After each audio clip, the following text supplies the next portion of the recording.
Good evening. My name is Cynthia Weems. And I'm Derek Scott III. We are the co conveners of UMCNEXT, a collaborative group within the United Methodist Church that seeks to point to our future as a denomination. This future is joy filled, gospel centered, faithful, and inclusive of all of God's creation. Thank you for joining us tonight for the second in our Roundtable series of discussions leading up to General Conference 2024 in Charlotte, North Carolina. Tonight's focus is the church we dream of, racial reconciliation. And now we'd love to introduce our panel who is now coming on the stage. Really excited to have these individuals who are going to help us think about racial reconciliation and how that's going to point us to the future in the church we've always dreamed of. So let me welcome the Reverend Dr. Candace Lewis, who is the President Dean at Gammon School of Theology. The Reverend Dr. Jeffrey Kwan, who is the President Emeritus and Professor of Hebrew Bible at Claremont School of Theology. The Reverend Lisette Perez, who is the president of MARCHA, which stands for Methodist Associated, representing the cause of Hispanic and Latino Americans. And also the Reverend Dr. Byron Thomas. Byron is the district superintendent of the Central South District in the North Georgia Annual Conference. Really, really grateful that all of you are here. And I just think it's going to be a really, really awesome conversation. And so my great friend and colleague, Cynthia Weems, is going to be the moderator tonight. Cynthia is a General Conference delegate from the Florida Conference and just all around incredible human being. And so really, really excited for Cynthia to lead this conversation. And so with that, I think I'm going to go backstage. Cynthia, you take it away, my friend. Thanks, Derek, and thanks for your backstage support. Well, friends, it's wonderful to be with you tonight and to be a part of this conversation. You know, we gather with so much going on in the world. We gather likely with a little bit of tumult in our own lives and in our communities, and certainly in the world at large. And we gather in anticipation, and in this conversation, anticipating our general conference in Charlotte, North Carolina, in beginning in April. And we come with hopeful hearts and with our minds and with our experience to kind of bring us and other delegates as well to a place where we can discern and be in Christian conferencing together. I know tonight, as I gather with you, I'm here in Miami, Florida, and I'm thinking about the things that I dream of about our church and dream for the United Methodist Church. I think about greater diversity in our church, and I'm surrounded by diversity in the city in which I live. I think about our church's ability to reach younger generations, and I dream for that.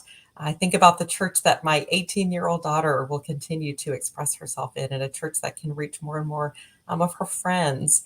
And I think about a church that is growing in its inclusivity of all people. But we want to hear from each of you tonight about the church that you dream of. For each of our panelists tonight, we're going to begin by asking you to articulate the church you dream of, particularly from the lens of racial reconciliation. I'm going to begin with my dear friend from here in the Florida Conference and her wonderful work at Gammon Seminary, Candace Lewis. Tell me, Candace, what is the church you dream of?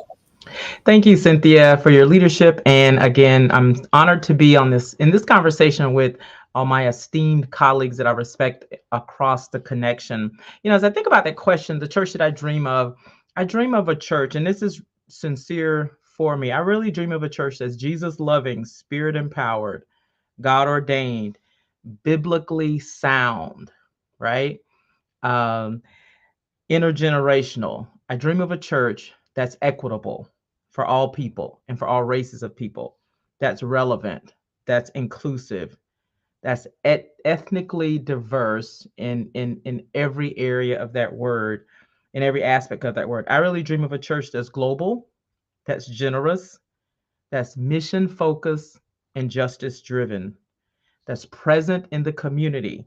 I live in Atlanta, and as I think about as different things happen in the community, and I'm from Florida, and so when I think about issues around, let's say, books being banned and things like that, I dream of a church where when things like that happen in the community, a church that's very well connected to the community understands that to ban a book impacts one person differently from it impacting another person, but it is still something that the church is concerned about. So I dream of a church that steps into the community and it's so connected to the issues going on in the community that they know it's just it's their opportunity to respond, and they don't feel this pressure or this resistance to respond. It's their great opportunity to respond. I dream of a church, honestly, that worships anywhere, that's digital and in person, and honestly, that can keep the overhead low. So that's just some of the things that I am dreaming about in this church, and I'm also excited that we are. I believe that this church, we can do the work that can make these dreams become a reality. So thank you for this opportunity. Thank you, Candace. Wonderful. Jeffrey, I'm going to ask you the same question. Tell me about the church that you dream of. And you are muted. I'm going to have you. Thank you. Thank you, Cynthia. It's such a delight and an honor to be among colleagues and friends to have this conversation. And the reality is that we are we are going to general conference at a very disruptive time, and 7,600 of our churches have disaffiliated. So this is not a normal time for us. Yet, going back into our history, we have worked very hard to stay together as a church. Remember the one church plan, one general conference ago.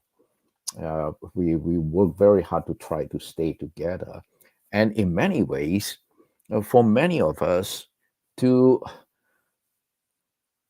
take seriously Jesus' prayer of oneness.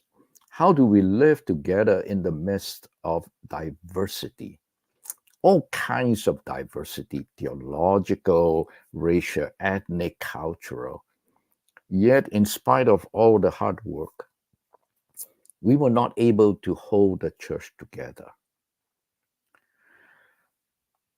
But the moment we find ourselves in right now, I think provides us with opportunities to dream about the church that we want to be in. We all know that there are studies, Lovett Williams studies show that the majority of the churches that have disaffiliated are white churches. So the dynamics, the statistics of the church is going to shift dramatically.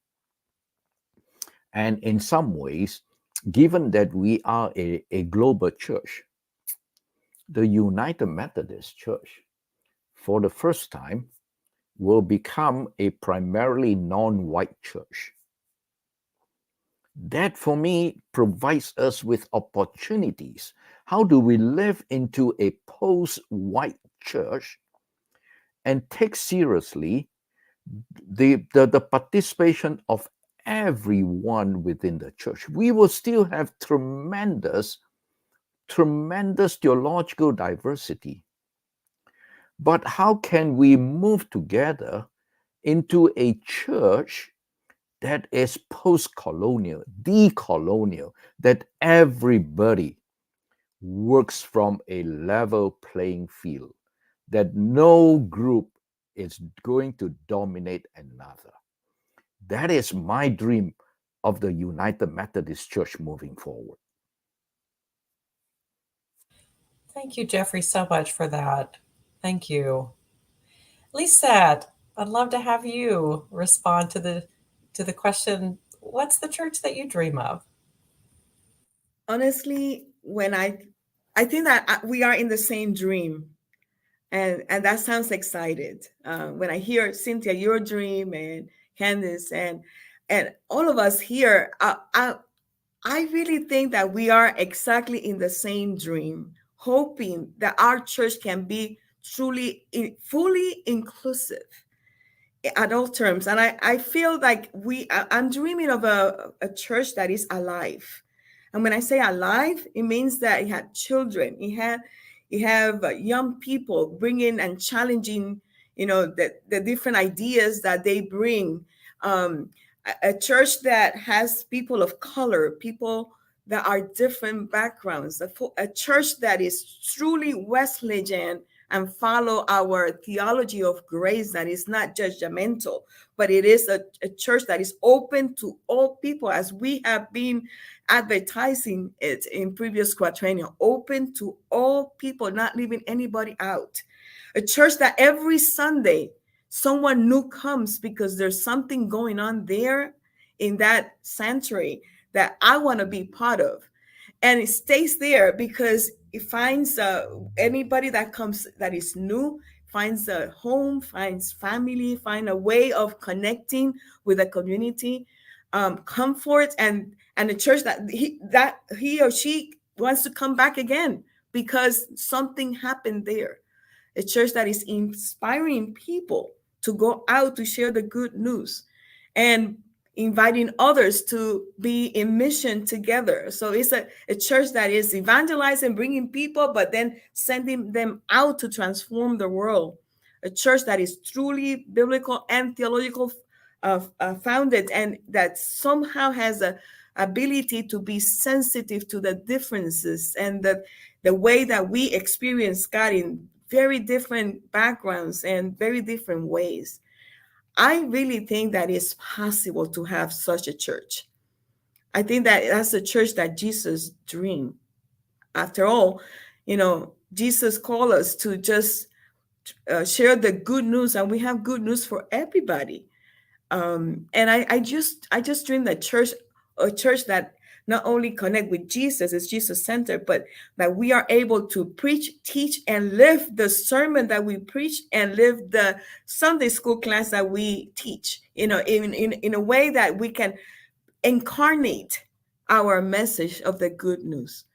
I also dream of a church that is truly connectional, not to criticize each other or be in competition, but is connectional because we are called in the midst of our differences to work together, to find ways to connect in order to transform the world, and connect in a way that is truly by the Holy Spirit, that the Holy Spirit inspire us to be in connection with each other in the midst of our differences.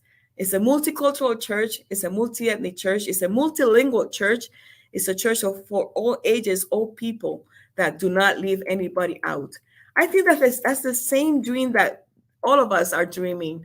And somehow, I don't know what's going on, the pressure of the world or what, that we don't get there, because we are a church that is mostly white, middle class. And in reality, we need to be a church that reaches all social classes, all different people, all backgrounds. And that's the dream, the church that I dream. And I'm hoping, and I think that we can do it because we have people that are committed to that. Thank you for this opportunity. Thank you so much. Thank you for that.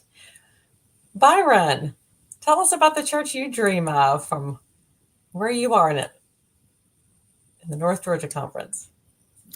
Good evening, and I'm grateful to be with you all this evening. The church that I dream of is the church, as one writer said, the church that believes its own message. And what I mean in particular is oftentimes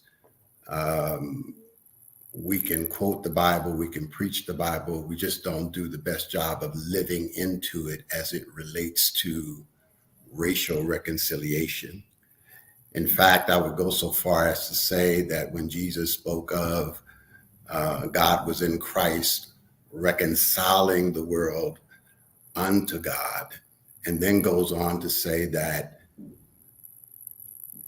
God has given to us the message of reconciliation, how well have we lived into that? Or has reconciliation been something more of akin to something we can put on the side and bring it out every now and then and say that we're involved in the work of reconciliation.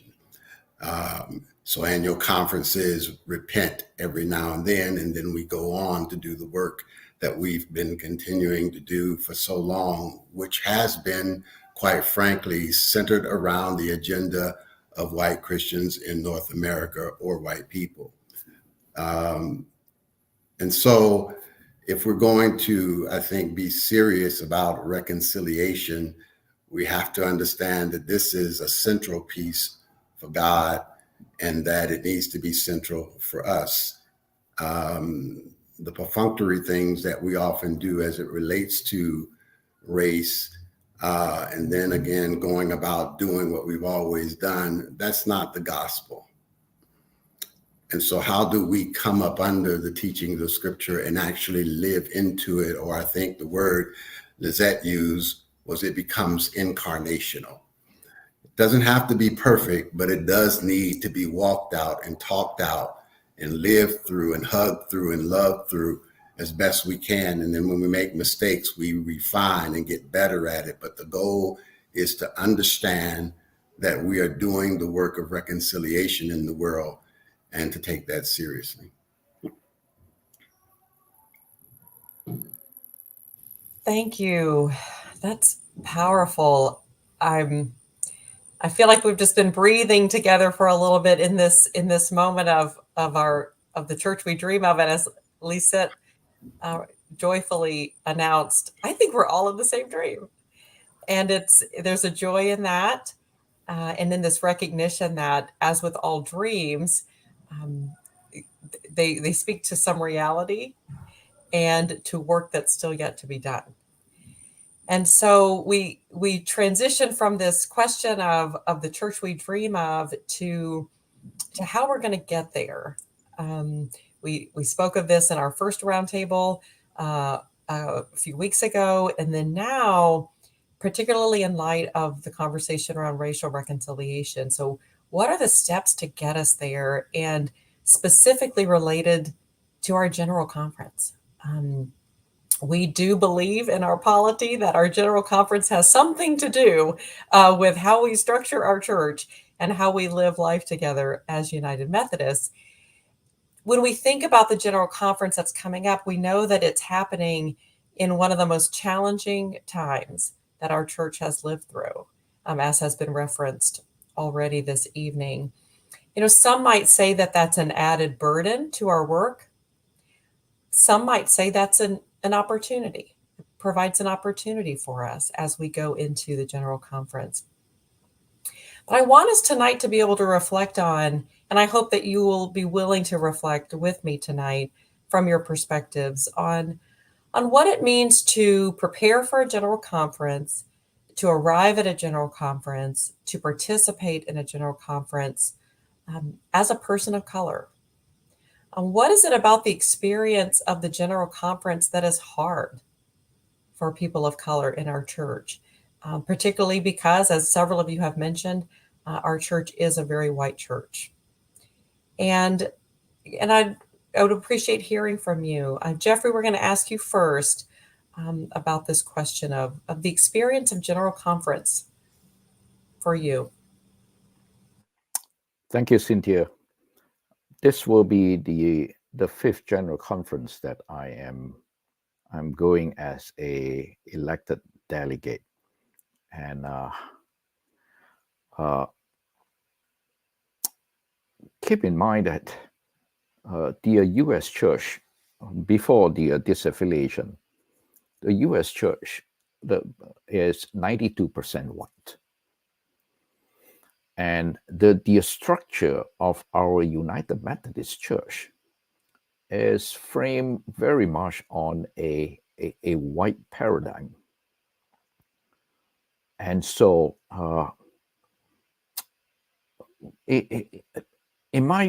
when I first attended General Conference in 2004, I had to learn how to quickly maneuver. I had to learn how to push my way to participate. Everything is going so fast. The primary language is English, and so for a lot of non-English speaking delegates, through translation, through learning the whole structure, the whole system, it is very, very hard and challenging. And very often, conversations are going at such the debate is going at such a speed that when you but when you try to catch up with it, the conversation has left you already. And I hope that we can critically reflect on how we do business as a church. If we are serious about the church that we dream of and want to be, that we dismantle some of these paradigms that has been disadvantage for people of color, for non-native English speakers, for Central Conference members, on and on. Thank you. Thank you so much. Lisette, let me ask you that same question. What about the experience of General Conference is hard for people of color? The first time I went to General Conference was in 1992. I was a young adult that was selected reserve. And since then, I have been able to go to General Conference at different capacity, not always as a delegate.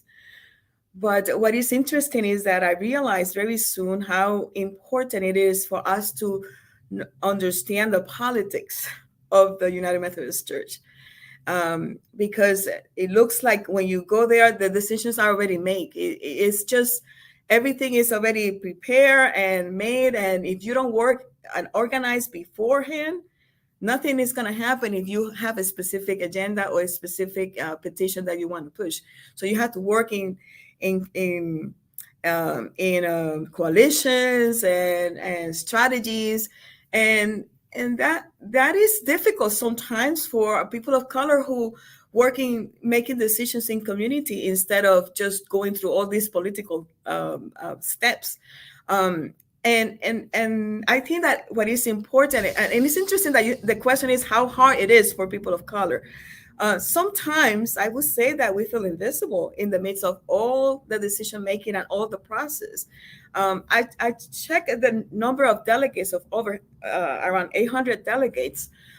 From there, only less than 100 are African Americans, and that includes reserves as well. Around 40 plus are Asian, and around 30s are Latin American or Hispanic Latinos, and I believe Pacific Islanders and Native Americans are the lowest. Native Americans could be 2 or 3 or 4, and Pacific Islanders around 8. And these are numbers that I tried to do before for 2020, so it had changed for 2024. And this includes reserves. So when we talk about 800 delegates and only less than, is a percentage extremely low that are racial ethnic who are making decision at the floor. If we don't work and organize with each other, none of our petitions will pass. All the petitions that, for example, Marsha had, if we don't work in coalitions with racial ethnic and with other groups, they will not pass because they will not know. So it is extremely important to organize ourselves and to find ways to just highlight which are our ministry within the church so we can pay attention to our realities. And my time is gone. I can talk more about that, but thank you. Thank you. Thank you for sharing what you have. Byron, what about you?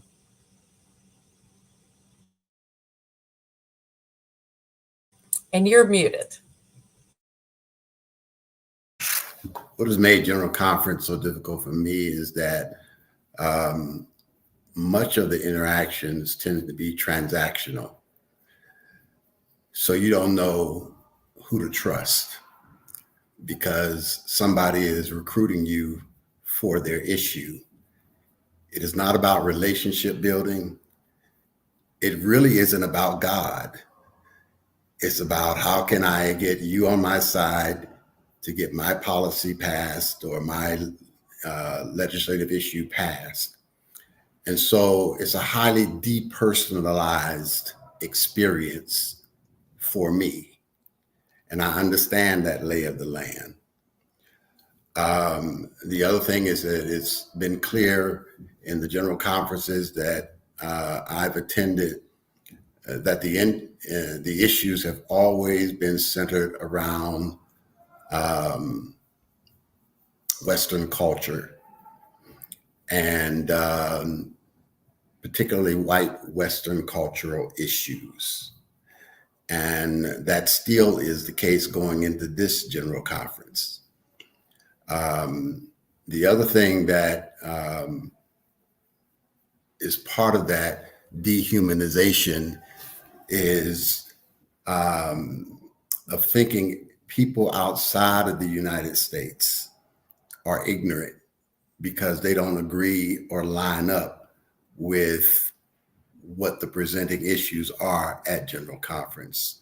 And so I've heard individuals, for example, refer to the Africans as not being sophisticated enough because they don't hop on board with whatever the issue is. What if we were truly in relationship with them, we would come to understand how very sophisticated they are and other what we call ethnic minorities. And so this is an issue I could go on and on and on about, but those are some of the things that make the General Conference experience both expensive and frustrating. And that's not a good cocktail, quite frankly. Thank you. Thank you for sharing that and that word around relationship building, which is hard to do in less than 2 weeks with important work to be done. That's critical. Thank you. Candace. If Yes, I could just say this, the relationship building needs to occur way before we get to General Conference, right, because then the honor comes in and the respect comes in for actually having tried to step into the space of another person and understand their context. That's right. And that's where it really begins. It becomes transactional when all we want to do is use them at General Conference and for General Conference, in my opinion. Thank you. And that really lines up with what Lisette shared with us as well, because of her feeling years ago of arriving and feeling like things had already been at work. And typically that happens with people who know each other, people who have been in relationship with one another. So they have that, they live near one another, they speak the same language, they're a part of the same group. And so I think both of the concerns you've lifted up really align with this difficulty of arriving and feeling like the relationships aren't there, and therefore there's perhaps other work that's been done, in advance, and it's hard to, those relationships don't get built quickly. Thank you so much for that. Candace, what would you name as a hard part about arriving at General Conference as a person of color? I would start my answer to the question by sharing a quote that Dr. King shared in his book, From Community to Chaos, Where Do We Go From Here? And this was prior to the passing of the Civil Rights Act and the Voting Rights Act. He states that the Negroes have proceeded from a premise that equality means what it says, and they have taken white Americans at their word when they talked of it as an objective. But most white Americans in 1967, including many of those of goodwill, proceeded from a premise that equality is a loose expression for improvement. So I have attended General Conference now, 5 different General Conferences from 2004. And it has been my experience, as Lizetta stated the statistics, and I agree with everything that Byron and Jeffrey have both said. And I believe that people of color go to General Conference with this idea that change is going to happen and that we can create legislation that will dismantle racism, that we can build an equitable church, that we can create equitable salaries, that we can fund the pension program for the church outside of the United States, so we can fully fund the pension for the pastors in Africa and in other central conferences. So there's been this kind of optimistic hope that we're going to do what we say we're going to do, and we're going to do what the Bible says that we're called to do. But oftentimes, or it's been our experience, we've walked away with mere improvements, a tweak here, a tweak there, a sentence added here, a sentence subtracted from there. And anytime it got uncomfortable for the majority of the delegates that were voting, there was just this withdrawal from really making the significant changes in the legislation that really could change systems in the church. And so that's been significantly disappointing for me, whether it's been attending general conference or whether it's been attending jurisdictional conference, where we had coalesced and we had built coalitions and worked to get, have a more diverse election of Episcopal leaders, only to have rumors come up and things like that and there's this unwillingness to do the hard things that it really takes to build a just and an equitable church. And so that to me is just when change really can happen. We can be on this precipice of change, and then there's this resignation to just making a slight improvement that really keeps the system at status quo. So that's been most difficult for me as a woman of color attending general conferences over the last 5 general conferences. Thank you, Candace. Everything each of you has shared has been so powerful. I appreciate the quote you shared as well, and just the thoughtful and vulnerable responses. Thank you, each of you, for that. And, one could be left in this conversation wondering if there really is a possibility for General Conference to be a way to build the church we dream of. Certainly in the past, the United Methodist Church has tried to utilize the General Conference and the structure and polity of our church to build a denomination that does care for and make space for growth and learning and empowerment intentionally in minority communities. And each of you are involved in these efforts in some way in your respective lives. These are particular structures and things that were approved at General Conference, whether it be MARCHA or BMCR, that's Black Methodist for Church Renewal, or some of the national plans we have for different ministries. These have been ways that our denomination has said, this is important, and this is the proposal, this is the legislation, and let's approve it and fund it. And so I would ask each of you, would really love to hear, how you feel these groups have impacted the church at large. I think each of you would say they've probably impacted your lives significantly. But think about the church at large. How have these efforts of the General Conference and parts of our church structure impacted the church at large? And of course, also add if you feel like there's been a downside to the way that we have attempted to structure our empowerment, right? Structure our reconciliation in the life of the church. And Lisette, I'm going to ask you to go first on this question. Great, thank you. Our exists to challenge the church. It's an advocacy ministry. It's challenge the church and also the community. And let me speak for MARCHA. Although we work hand by hand with all the racial ethnic caucuses, I just want to mention a little bit of what the mission of MARCHA. MARCHA is the National Hispanic Latino Caucus and of the United Methodist Church and the Methodist Church of Puerto Rico, which is affiliated to the United Methodist Church. And the mission is to be an instrument of advocacy and support to ensure that our contributions and our cultural values of the Hispanic Latino community are appreciated in the church and the society. And that is something that sometimes is difficult when we are a group that is small in the United Methodist Church. And when all of these, in 2019, with all the tensions that we had in the broken denomination, we decided that there are some essentials that are non-negotiable.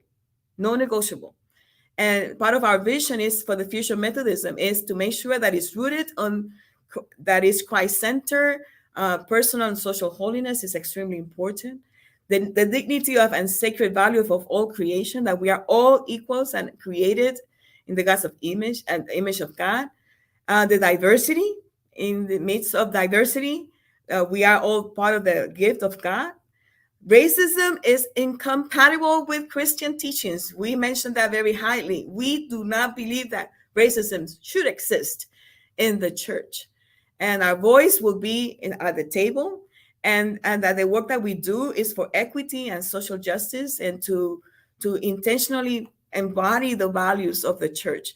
And those are essentials that we said this is non-negotiable. And when we talk about advocacy ministry, it's extremely important that we know that when we advocate and challenge the church, we have to sometimes pay the consequences. In a connectional church, when you have a structure of power that wants to keep the status quo, it's extremely difficult. And we pay sometimes in a high price when we do advocacy. And I believe that it's extremely important. I would not be here talking to you if it not was because of Marcia. Marcia helped me to learn how to navigate in a denomination that is extremely complicated as a UMC. Marcia formed me as a young adult and helped me in my call to ministry. Marcia identified all the different areas that I needed to work in order to be a leader at the national level in the church, and also at the global level as well. So we need the racial ethnic caucuses to make sure that our values are appreciated and our contributions are appreciated in the United Methodist Church, not only for Hispanic Latino ministry, but we advocate for all the racial ethnic groups and caucuses. And of course, we are connected to the national plans, which are the programmatic piece. And we always talk about what is the difference between the national plans and the caucuses. Caucuses advocate for the ministry and challenge the church. The national plans, the racial ethnic plans, is there to help the ministry of the church, which is not for Hispanic Latinos, it's from the church. The church is supposed to be a ministry to reach out racial ethnics. It's not Hispanic looking for Hispanic. It's the whole church paying attention to all the racial ethnic ministries opportunities that are there to grow. We represent a very small percentage. Right now, I just saw a Pew research statistics that says only 3% of the church are Hispanic Latino, 1% Black, and 1% is Asian. And the others are 1%. And unfortunately, the Pacific Islanders and the Native American continue to be invisible. And that's something that we need to call the church. Where are they? What are we doing for racial ethnic ministries? So we have to be, the caucuses have to advocate to make sure that we are represented and that the church can grow to be a fully inclusive church in terms of race. Thank you. My time is up. Thank you. Thank you so much. I appreciate your passion. Byron, let me ask you this question around how you feel the groups, the way we have tried to structure and build into our structure the United Methodist Church support for reconciliation, for empowerment. How do you feel this has impacted the church at large, or have you felt a downside to the way we've tried to structure this? And remove the mute. So when I look at the groups that have been listed, I think there's a glaring omission. You got Marcha, you got BMCR, you got Gammon, you got the national plans. What you don't have is any group that is dealing with white supremacy and privilege. The message that sends really is that the ownership for the improvement of this church is upon people who have historically been oppressed, denied voice in this church. If the white church claims Christ, then it also claims responsibility for doing what Christ would do. And Christ was not about oppressing. And so the question for me becomes, why isn't there a group that's dealing or helping white people to deal with their privilege. I think it's a glaring omission. I will also say this requires work on the part of white people that people of color cannot do for it as it relates to America's original sin. And if we understand that, then the challenge on the part of people of color is to help white people do their work, as opposed to taking on the burden. For example, the word was used in terms of these plans and structures of empowering people of color. This has been the General Conference's efforts to empower. It's odd that, and I understand it because it speaks to the double consciousness that we've often experienced with white people, and that is claiming Christ, but at the same time,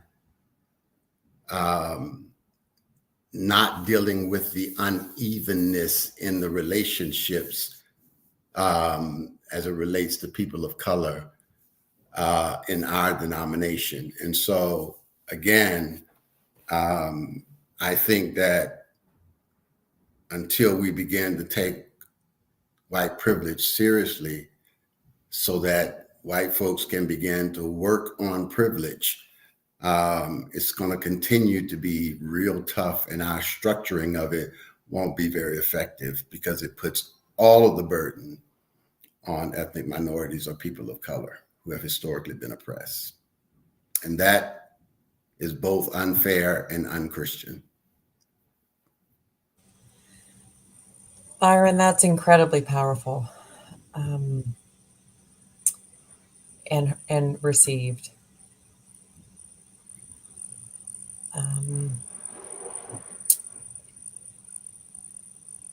And really speaks to certainly the question around how we've tried to structure, right, and put in neat boxes potentially the work. Let's put the work in neat boxes with labels and assign it to certain people, which does protect some of us from having to do the work. Thank you. Jeffrey.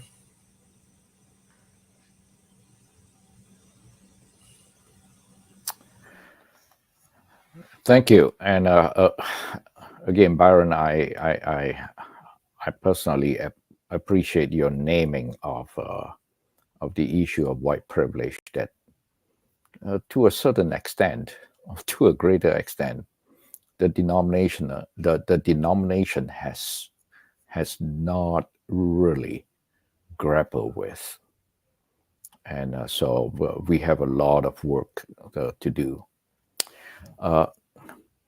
But talking about going back to this question, in many ways, the United Methodist Church has been a space for the growth and empowerment of different groups of people. I have the privilege of serving as president of Claremont School of Theology for 10 years. And we have at Claremont, we have a lot of students from ethnic minority groups. Two of the most significant groups were Koreans and Pacific Islanders. At one point in time, we had the most Pacific Islanders in a mainline denominational seminary than any other. More particularly, it is the training of Korean women and Korean Pacific Islanders, and eventually they get appointed to serve local congregations. Again, remember that they come out from very patriarchal societies where leadership of women in Korea, in the particularly Pacific island of Tonga, were few and far in between. But the denomination has done well in empowering this Asian and Pacific Islander women for clergy leadership, which is very important. Yet, in spite of all this, in terms of structure and all that, we can often find ourselves in a denomination where, because of sometimes the language of the scarcity of resources, can pit one group against another. And the denomination, the United Methodist Church, has to be more conscious of not pitting minority, quote unquote, minority groups against one another to fight for resources.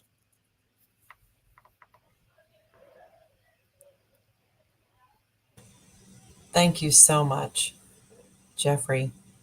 Candace. Sorry. So what I would add to that question, and I'm grateful for my colleagues naming it, especially how Byron just named specifically, who's missing and the perspective that is missing to really help address um, the part of the question, which I do think speaks to why the ethnic caucuses exist. Because again, if you go back to the fact that the church is structured, our denomination is still structured to serve the needs of predominantly the white race. And so then embedded in the church, and this is why it's so tough to see and tough to legislate, because it's embedded in the church, white privilege and white supremacy, a colonial mindset. So we haven't gotten to a post-colonial space. So even when you think about the harm that's done to ethnic leaders in cross-racial appointments, their first cross-racial appointments, go in there, nobody's prepared the church. The church has a perspective that this person just doesn't, they're not, the white male that they had before, whether that person was effective or non-effective. So there's this harm that's projected upon this leader.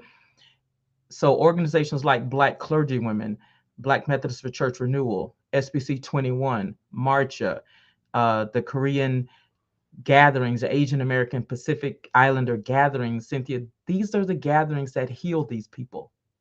These are the gatherings, because these people can't go back to the church and just tell everybody off, right? Because this is their livelihood. This is the appointment. They have submitted to a bishop's authority.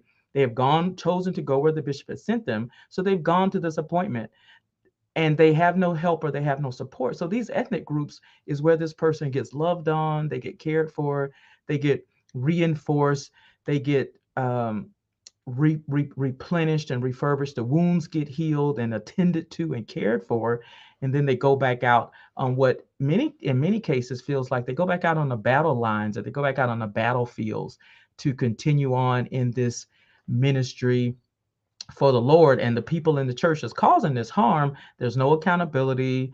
There's no responsibility that they have. They can still write a letter to the bishop, and the bishop will move the person just because they weren't willing to change. And again, King talks about that too in that next paragraph. He talks about how white Americans, even from 67, but we can still see it today, aren't even psychologically prepared to close the gap, because we're not talking about this in ways that bring about real responsibility for our white brothers and sisters in the church.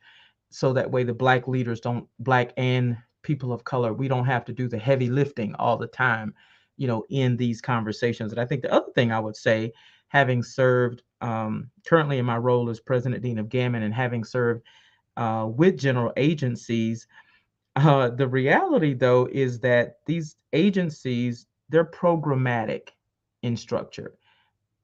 They're empowered for advocacy. They don't have significant power or authority to change the actual system. So we got to be honest about, if we really want the systems to change, the systems won't change on the back of the racial ethnic plans, even though their biggest work is to fight to be funded to continue in their work. But we got to begin to ask where the power actually resides and where the money actually resides. Begin to ask those people and those leaders in that place, and in those spaces and places, and it's not one place, but it's in those spaces and places where power really resides. But power doesn't reside in ethnic plans. Influence possibly, if they built enough relationships, programs, but not real authority to change the actual system. And so again, I do appreciate us having this conversation so we can kind of rethink who's actually responsible to change the system. So deep. Thank you all. So rich for those answers and multifaceted. Candace, you point to another layer. We could have a whole nother conversation about our structure, which is the local church, right?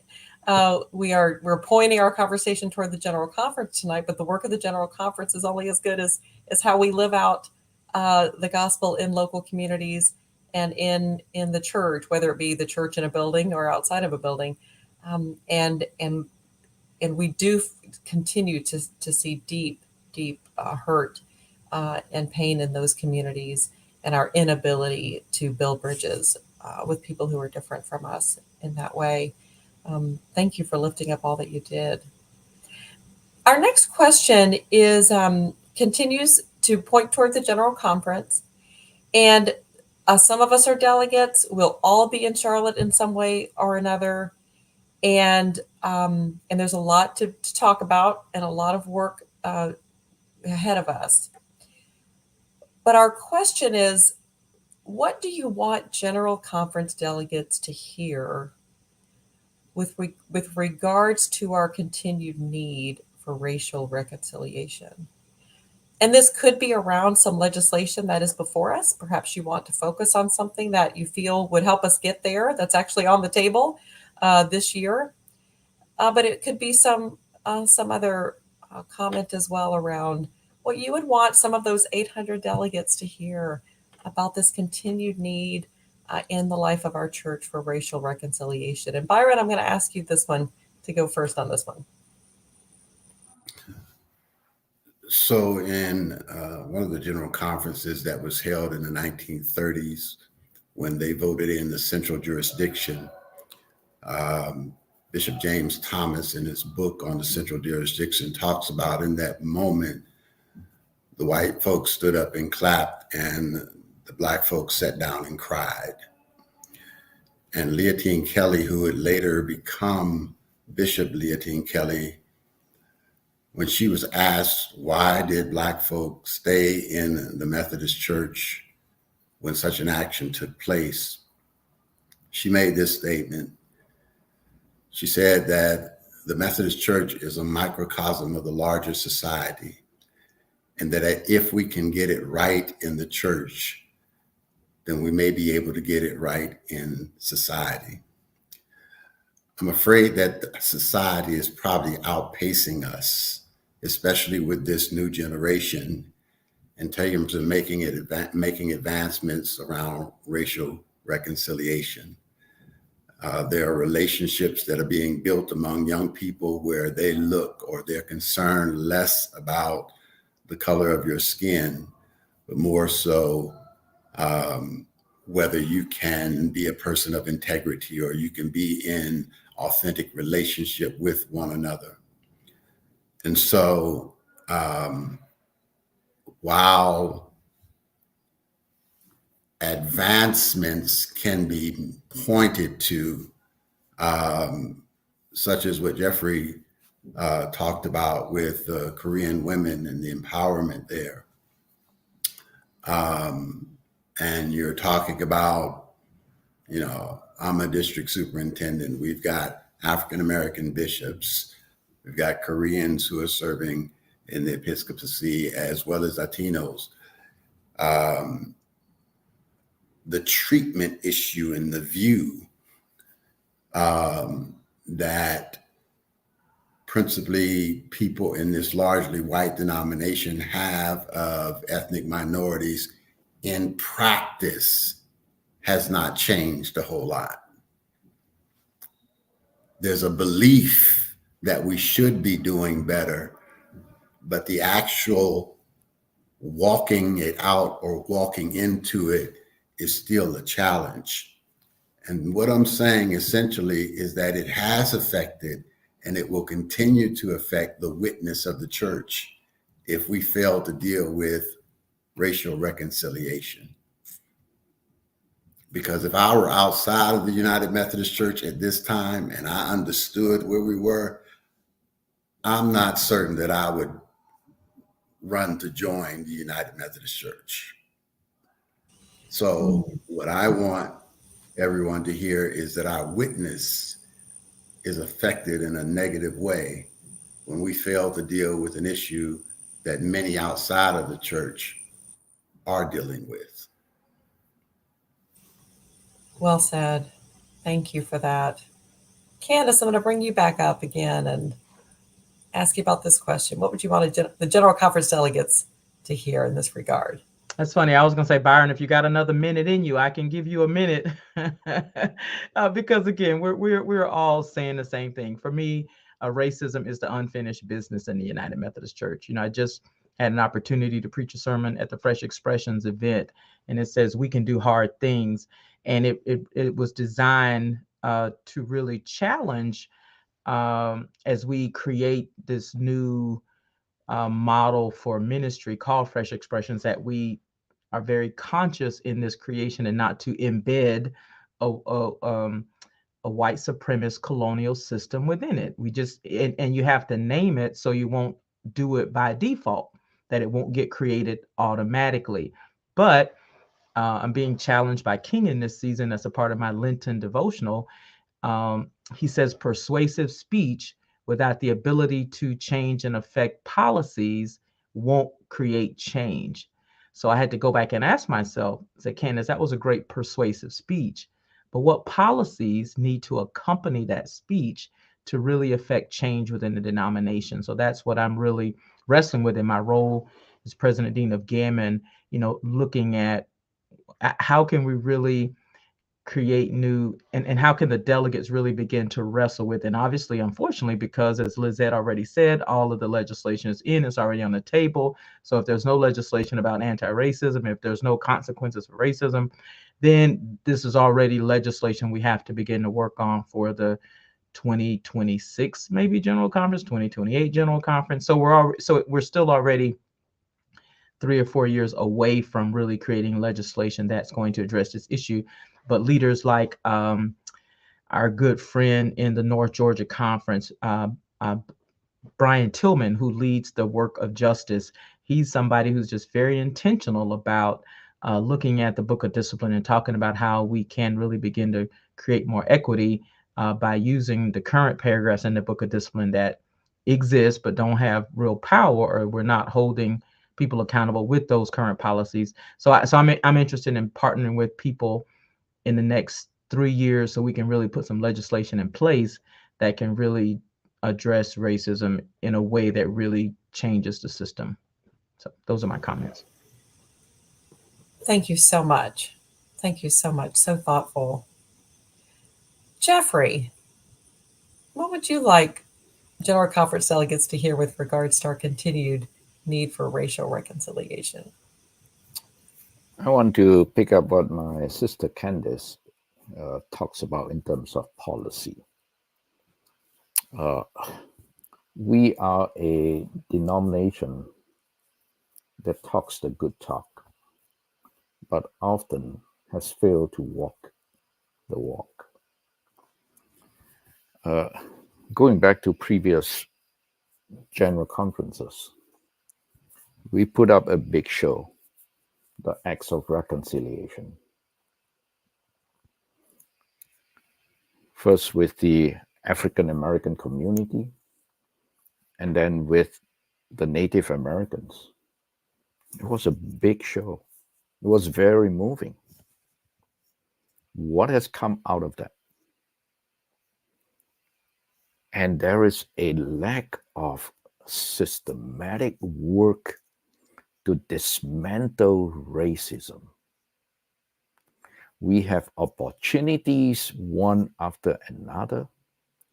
When Black Lives Matter happened, it still did not garner the desire of the whole denomination to put in systematic work to dismantle racism. What do I hope for? I really hope that all our congregations will begin each to do the hard work, led by the council of bishops, led by the leadership, to do the kind of hard work. I speak as an Asian American. How many people really understand Asian American history? How many how many people remember the Japanese internment?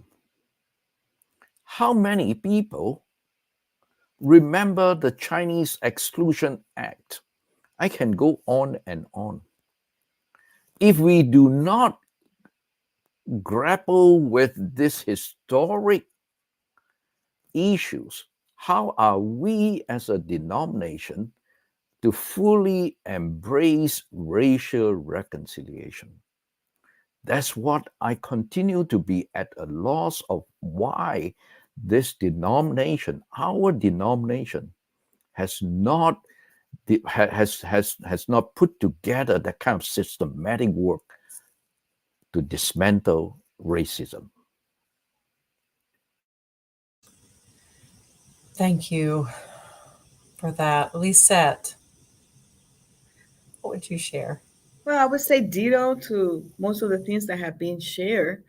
Um, I think that, well, what I really want the General Conference and delegates to see is to pay attention how of all these petitions impact our racial ethnic community in United States.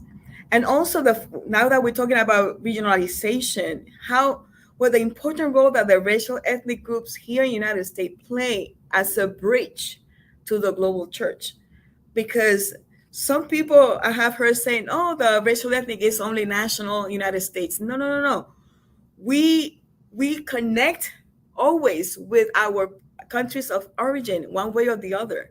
So we are kind of a bridge in the middle. So let's use the racial ethnic ministries and the racial ethnic people in order to help to kind of connect globally. When I talk about this, for example, one of the petitions that are out there is for to eliminate the word national in the racial ethnic plans, because we are racial ethnic plans, but not necessarily for United States. We can expand. We're a global church. We are right in the middle, and we are the bridge. And also the self-determination is important when we talk about regionalization and also decolonization as well here in the United States for the racial ethnic groups. I think that we have to pay attention. I'm hoping that the church pay attention to the racial ethnic plans and the work of the agencies in our denomination. As much as we challenge them to pay attention to racial ethnic, the agencies play an important role to help us to reach out to the racial ethnic ministries and to an inclusive church. Also, I would like the denomination to know, and the General Conference to know, that the diversity that is in the racial ethnics is also the same diversity that we have in the white church. We have conservatives, Latino persons or racial ethnic persons, but we also have LGBTQ persons that are Latinos and Black, and they are part of the church. So how can we find a way to reconcile not only the issue of race, but also the sexism and homophobia and all the isms and intersection? Let's try to make sure that in our church, if we want to be fully inclusive, it has to include the whole community, not leaving anybody out, and trying to be sensitive in the midst of all the diversity that we have. That's one of the things that are extremely important for me as a Latina in the church, that wants to, we want to see that dream that we talk about at the beginning. Is a fully inclusive church that includes everybody, has the grace of God available for all of them. Thank you. Thank you. He's so passionate and positive. Well, we've spent time tonight thinking about our church, the nuts and bolts of how we do the work, and our structure, and this upcoming general conference.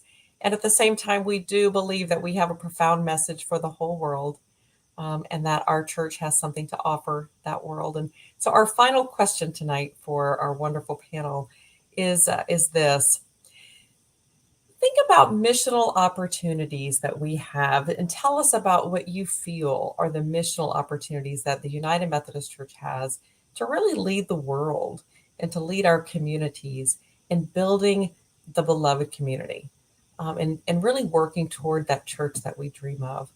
What would you name are those missional opportunities that we have and are unique to us as United Methodists, in terms of changing the world and transforming the world and all of God's creation? Candace, I'm going to ask you to go first on this one.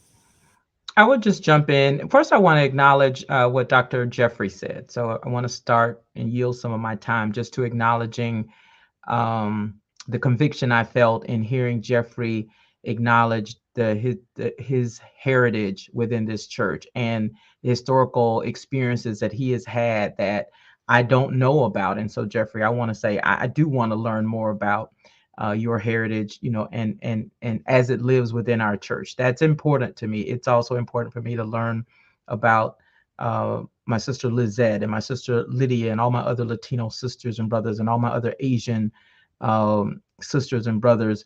It's important that we learn about each other's history. So maybe I feel like that leads into my answer, is that I think if the church can really dismantle racism and value diversity, equity, and inclusion, and really create equitable systems, not equality, because equality doesn't acknowledge the starting point of each person individually. Equity makes whatever adjustments is needed so that everyone can experience fairness across the board. So I think if the church just modeled that, because again, we're living in a time where affirmative action was just repealed. We're not even talking about what's happening, where the rights of women governing our own bodies is being impacted. But if the church can model, because again, the world is now. I heard this statement. Actually, I was in the airport, and this 16-year-old had a T-shirt on that says "Go woke and go broke." And I said, "So you mean to tell me you are teaching? This world is now teaching a 16-year-old, she's white female, that if she goes woke, she goes broke. So you mean to tell me it is actually okay? So it's being reinforced for her that it is okay to remain ignorant, to only acknowledge white Americans' history and ignore everybody else's history, everybody else's life experiences." And so if the church could step into this space, whites leading the charge, as Dr. Byron has so eloquently stated, and say to the world that it is okay to celebrate diversity. It is okay to be equitable. It is okay to be inclusive. This is who Jesus is, and we are going to model that. The silence in these issues is what diminishes the witness altogether. It just makes the witness exempt. Not non-effective. It makes it of no effect, is what the scripture talks about. So that's one area where I feel like if the church can stand up and say diversity, equity, inclusion is not only God honoring, but it's the right thing to do, and we're going to show you how to do that. That could begin to change our witness, I think, in this world. So thank you for the opportunity. Thank you for that, Candace, so much. Byron, what are our missional opportunities? I will put right at the top at this point, voting. And what I mean is, given the gravity of the election that is coming up, I think that the United Methodist Church would do the world a favor. And I do mean the world a favor, because the world is looking at us now. If we can encourage people to get out and vote. We're not telling people how to vote, but at this critical juncture in history, voting is extremely important. The other, and let me say, that is a missional opportunity in this context. The other thing I would say, one of the best things that the United Methodist Church has done and I'm trying to be very practical here so there's no ambiguity, and I give credit for, is the establishment of Africa University and the necessity for us to continue to make sure it is a viable institution. It is doing a marvelous job in terms of educating people on the continent of Africa, and is transforming the continent. The other thing I would say is that at this juncture, what would be extremely helpful is that in those states and those places where they are burning and banning, not burning, but banning books, every United Methodist Church ought to be intentional about making sure that there is exposure, not to all of the books, but to some of those books that are making some people unnecessarily uncomfortable.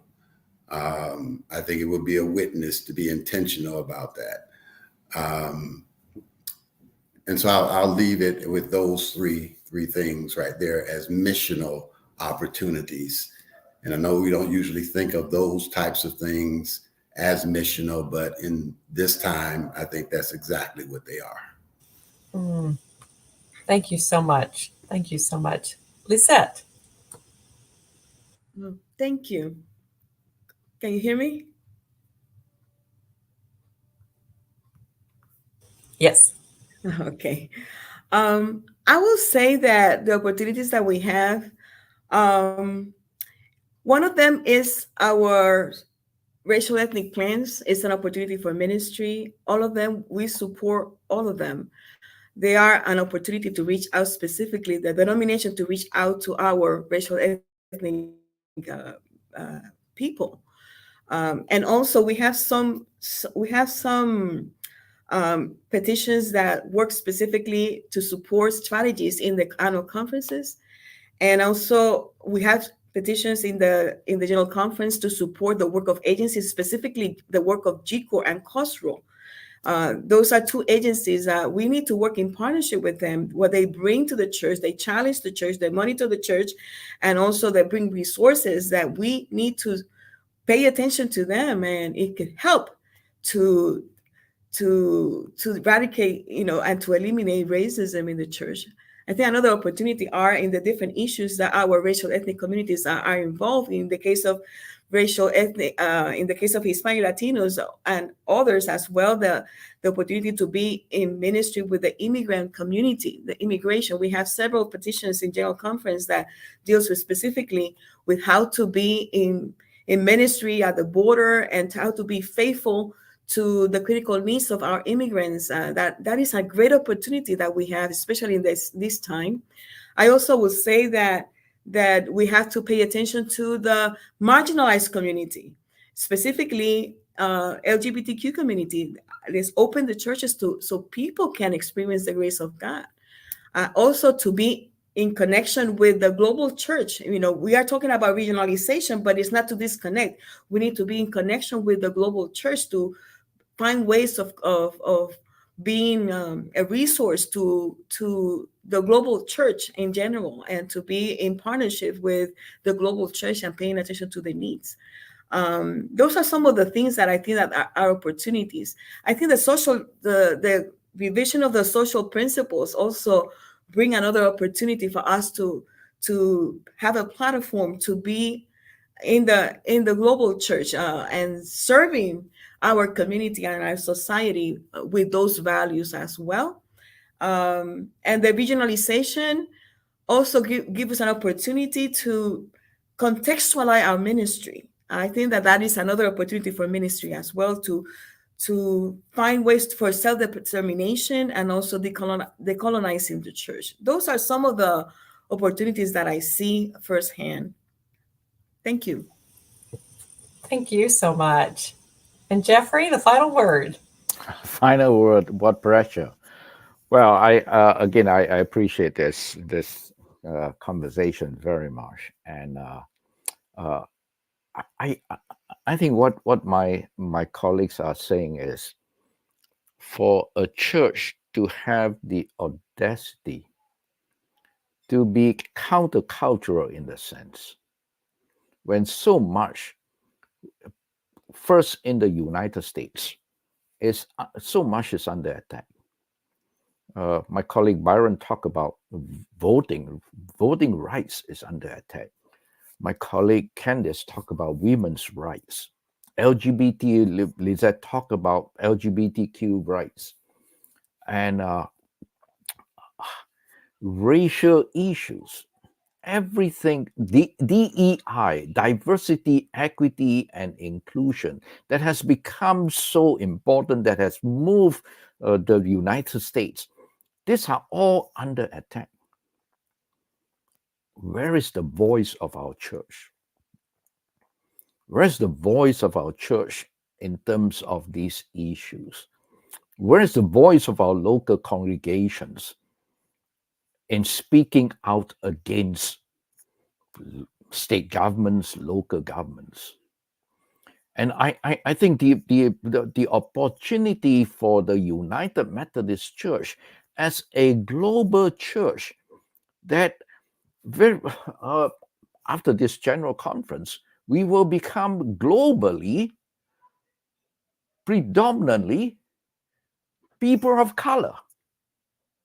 How can we lead the world in living out this kind of global church, worldwide church, that is not afraid to take on these important issues and challenge and speak against it, so that we can become the beloved community that we all dream about, that we all aspire to.